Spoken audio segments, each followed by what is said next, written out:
Well, good evening to all of you, and thanks for that very warm welcome. It is great to be back in New Jersey.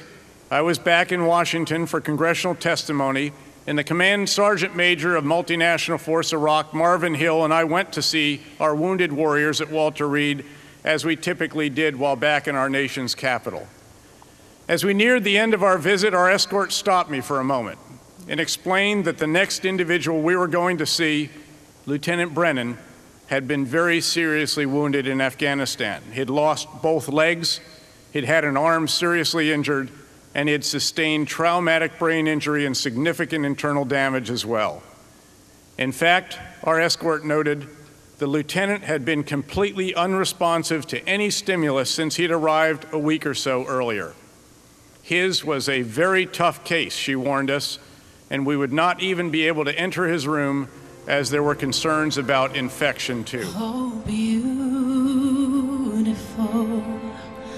for spacious skies, for amber ways of rain,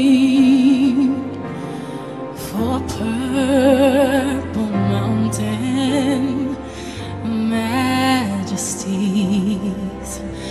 above the fruited plain.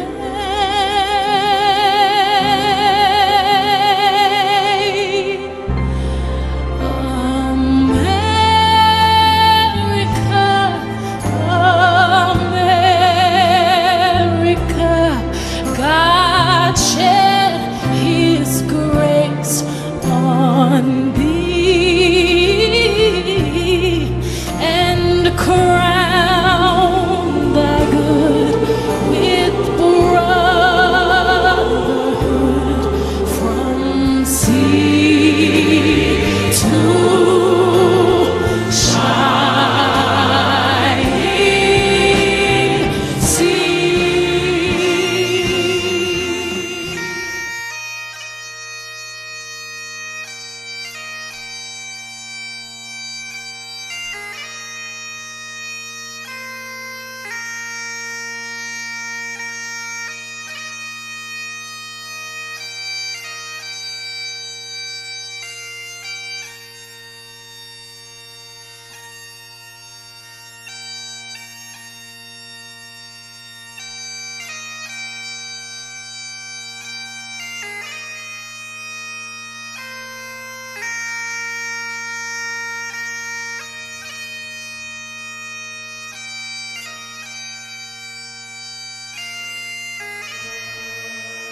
We decided to try to talk to Lieutenant Brennan.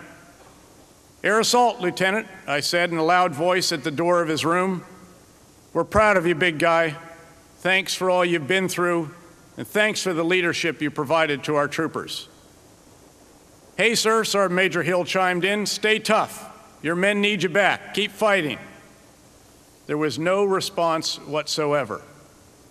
And we could see that Lieutenant Brennan's parents and family were having to try hard to cling to some hope that their son might one day be given back to them. Our escort was starting to try to keep us moving, so I decided to give it one last try before leaving. Calling out the regiment's nickname, Currahee, I shouted, and there actually seemed to be a reaction. I whispered to the Sergeant Major, "Did you see something?" "I don't know, sir," he responded, "but let's give it another try." "Okay, Currahee on three," we agreed. 1, 2, 3. "Currahee," we shouted together. This time there was no question about it. Lieutenant Brennan clearly had heard us, and all of a sudden he started moving his head back and forth and beating the stumps of his legs against the bed. It was nothing short of miraculous, and all our eyes quickly filled with tears. It seemed that the Brennan son just might come back to them after all.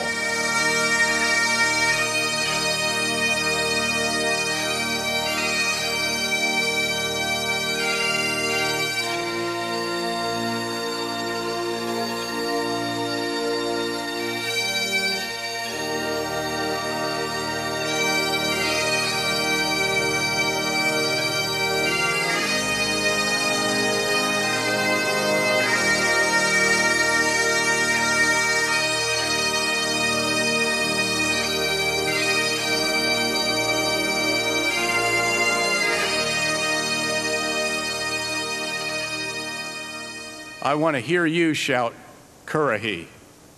1, 2, 3, Currahee!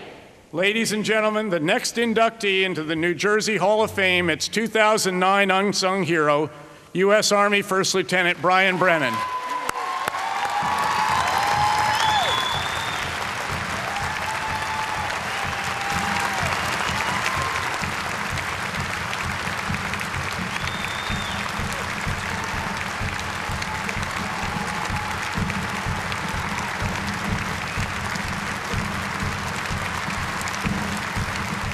I accept this honor on behalf of all servicemen and women who put on a uniform to go to work every day, including policemen and firefighters. However, I also accept this award for all the good-hearted and hardworking Americans that do not receive such recognition that they deserve.